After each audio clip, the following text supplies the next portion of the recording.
Hello traders and welcome to the market opening preview on a Tuesday, April 19th, 2016.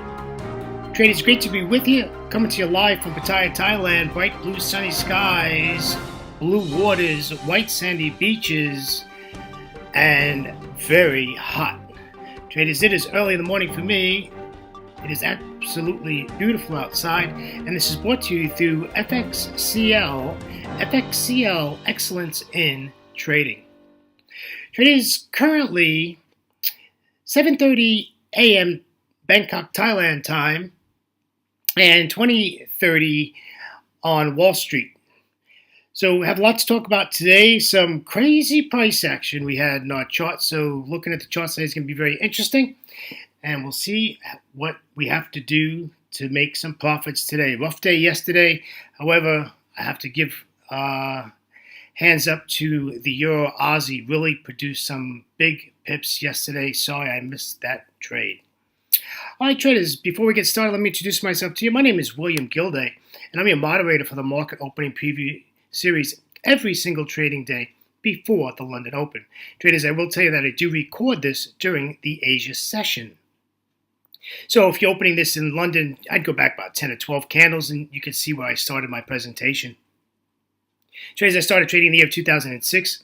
2008, I retired as a firefighter paramedic out of the great state of Florida after 27 years of service. And 9 days later, got on a big bird and came over to Thailand. Never been here before, for a 3-month holiday to celebrate my retirement. Well, traders, I'm in my 9th year and absolutely having a great time. And really enjoy trading in Asia. Love living in Asia. The people, the food, and the time zone. The time zone for trading Forex in Asia is really awesome. You know, Asia is early in the morning. London's in the afternoon. And I trade New York at night. So it works out very nice. I only do about 2 hours of New York, and then it gets a little bit late, heading towards that 11 o'clock time. And I'm about done for the day by that time. No, I don't sit in front of my computers for 16 hours a day. However, I'm in touch with the market all day and all night. Whether it's an iPad or an iPhone or whatever I need, if I need my MacBook Air to carry with me, whatever I need to make sure that I'm in tune with the market and ready to take action at any time, I am prepared. So let's talk about trading. You know, how do I trade? Well, one is I look at fundamentals. Fundamentals are very, very, very, very important in our trading. And we really need to make sure that we understand that we're macro traders and we trade the globe. So when we talk about fundamentals, we're not just talking about the euro dollar, right? We're talking about every country, talking about, you know, OPEC and non-OPEC members had this meeting in Doha over the weekend. Jerked the markets really bad yesterday. Good or bad, depending on what side you're on, but basically it was a non-productive meeting. Nothing happened. Nobody's giving in. So I think people are cautious with crude now to see what's going to happen here come the next couple of days. So, you know, we'll keep an eye on that. I do not trade crude, so I don't watch it as much as I probably should. But, you know, that's okay. But it's an example of why you need to keep, you know, alert on fundamentals, because what does crude affect? Well, crude's going to affect your CAD, your Canadian dollar pairs, right?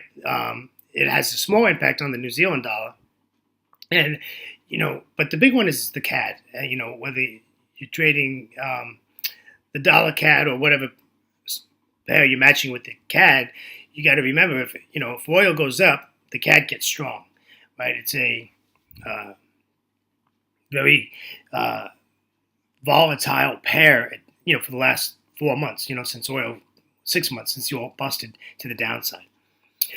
So the best part about my trading, I think, is my technical side, and that is reading charts. That's price action, price structure, price failure, support, resistance, candlestick patterns. I love candlestick patterns. Those candles tell you a story. You know, when you get to a point where you can read those candles in like 2 and 3 seconds, when you flip through a chart and you see what's going on, it's just really awesome. And you know, your price levels, if you put support and resistance lines on your charts, leave them there. You know, no reason to clean them up unless it's really bad and you can't see candles. But you know, I leave a lot of stuff on my charts as far as price action and that's going to affect price actions, which is support and resistance lines. It's just very important. Or get an indicator that'll give you that every day. So that's just a little bit about my trading, and that's how I trade, and that's what I do. So let's get moving. Let's get the legal stuff out of the way. This is our Forex risk disclaimer. Forex trading has a large potential of rewards, but also a large potential of risk. You must be aware of the risks and be willing to accept them in order to invest in the Forex markets. Traders, basically money management. Traders, most importantly, please do not trade with money you cannot afford to lose. Traders, always remember that past performance of any trading system or methodology is not necessarily indicative of future results. All right, let's head over to news and commentary. What a wild day yesterday. I have to tell you the truth. Definitely, I looked at the charts today. Was a little surprised when I opened the charts. Some of them worked and some of them didn't. So let's see why this is not coming up here. Here we go.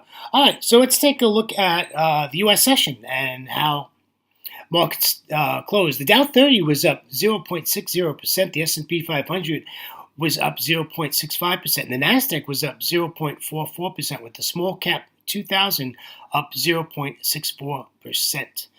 Very nice. So let's head on over to the Eurozone. And I'm seeing a lot of green there, too. The DAX was positive 0.68%. And the FTSE 100 out of London was positive 0.15%. The CAC 40 was positive 0.26%.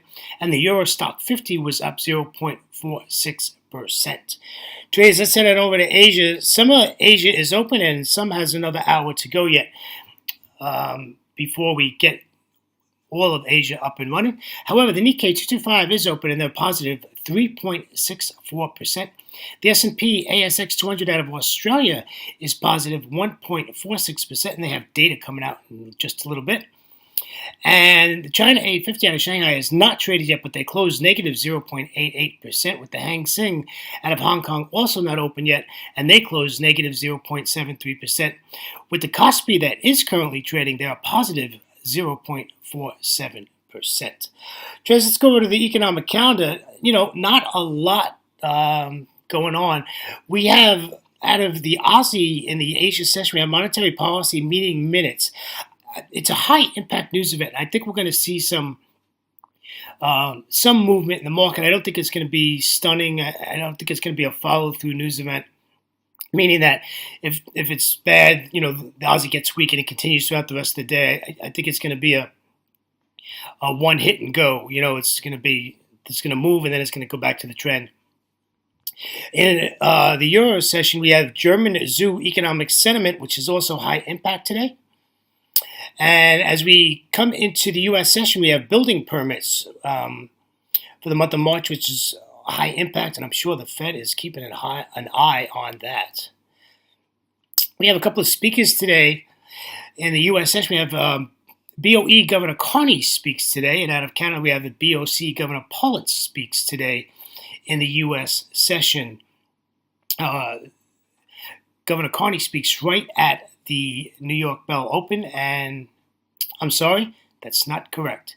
He speaks 1 hour after the New York stock market is open, and Governor Pollitt is 90 minutes after the market is open. So we have some data today to keep the markets moving around, but not a lot. I think it's going to be a pretty technical day today again. But that's how I read the markets. Commentary is some very interesting things going on. It was supposed to be a quiet day yesterday, and wow, wait till you see some of these charts. Not too quiet. Some of our trades worked, I got to tell you, but most of them went in the opposite direction, my friends, and that's why we put orders in, and this way you don't get triggered and faked out. There was one pair that you would have gotten on entry, and you would have gotten stopped out if you were not in front of your charts. All right, let's get started. Let's hit the euro dollar. Let's see what's going on here. Okay, so this is the 200 exponential moving average absolutely did its thing. As you can see, the currency pair is bearish, right? I want to sell this. I don't want to buy this. And right now it's sitting on convergence here at the daily pivot point with the 200 exponential moving average right under price. And in there we have a 10 EMA that's right under price. So I'm not real keen on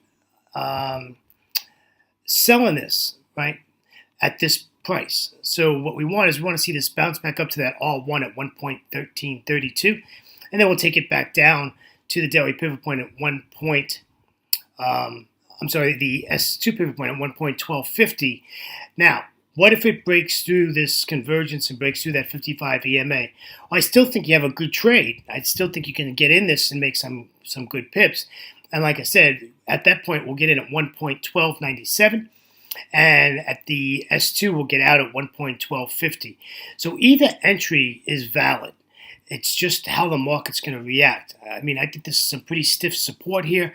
I would expect a bounce, and I'm okay with a bounce if it gives us a decent one, right? We don't want a little bounce. We want a bounce that's going to be able to break through this heavy support and get us our entry. All right, let's head over to the pound. A pound surprised me yesterday, really took off yesterday, right off that 200 exponential moving average. We talked about it yesterday, that this was convergence. I'm bearish in this pair, folks. I'm not sold on this being a bullish pair yet. It did have an update yesterday. You can see these three big blue candles took it way up there. And so, I have two trade plans for you. Well, one is we get a pullback to the daily pivot point and we just continue to take this to the upside. Or it breaks through the daily pivot point in the 55 exponential moving average and we sell it at 1.4216. However, I couldn't put a Fibonacci on here because I don't have two to the right and two to the left. And it's an active candle and it's giving us a higher high, right? It's working its way up. So this pair is still in motion and there's nothing to do here. We have to wait so we can get our entry. And at this time, there's just absolutely nothing to do. Just sit on your hands and we'll wait till London open and see what the pound wants to do. And it's all about the dollar, folks. It's about the dollar. Is the dollar going to remain strong or is the dollar going to be weak? So we'll keep an eye on that. All right, let's take a look at the Aussie. This has been an interesting pair. It did close the gap. Look at that, close the gap, and it's on the move to the upside. Just absolutely on the move, and we just need a pullback, and we're going to buy this, right? We're going to see if we can get this. I stuck a support line on the chart, and at 0.7739, somewhere in that price area, we'd like to see a pullback, and we'll buy this. But right at the moment, there's no trade here. This is on the run. This is moving. We're not going to chase price, right? We do not chase price. We wait for our entry, and right now is just not the spot to do it. So we just let this keep running, and we do have this Aussie data coming out. This might help us bring it back to the downside, or it's going to keep moving it to the upside, depending on how the market takes these monetary policy minutes that's coming out in Asia today. Take a look at the Euro Aussie. This was the winner of the day yesterday. Wow, what a great trade we had set up on this yesterday. A lot of pips were made here. Again, this is on the run. There's no trade here. We need this to pull back. I did stick a resistance line on the chart at 1.4606, and we're looking for this to sell off. The pullback is going to be the important part. And again, this is going to be affected by the data that's coming out. It did close the gap, and this thing is just really pumped out the pips yesterday. What a beautiful pair this was. If you took this trade plan yesterday, you did very, very well. All right, let's take a look at the Euro Yen. Surprisingly, well, not surprisingly, normally the BOJ Governor Kuroda is back on the microphone in Asia today about an hour ago. It was before 7 a.m. He was already speaking. I think he's trying to calm people down. And I read that, they're ready to do, some kind of easing to get their inflation to 2%. It's the same old. And I keep saying it. I expect they're going to do an intervention sometime.